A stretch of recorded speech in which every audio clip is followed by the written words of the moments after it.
Alam niyo po guys, ito sila. Mula nang nabili ko to, 2 months and 10 days na po siya. So, may mga nag-suggest sa akin na pwede na daw ito ibenta since March ngayon and graduation month din, March and April. So, ano po ang mas maganda guys? Ibenta ko na ba to o manatili pa ito sa akin? Kasi ang mga timbang nito guys, nasa 30 to 40 I think, ganun. Tignan nyo guys, oh. Yun ang suggest sa akin ng kapatid ko din, ibenta na rin. Kasi ako gusto ko sana yung isa gagawin kong nanay. Para hindi na ako bibili pa ng isa pang biik para gawin nanay. So, pero sabi ng kapatid ko, masyado silang aggressive na mga gat.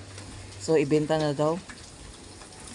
Ano sa tingin niyo po? Ayan sila guys, oh, kapos sila. Kumakain pa rin sila. Doon, at saka dito. Ayan guys. Thank you for watching.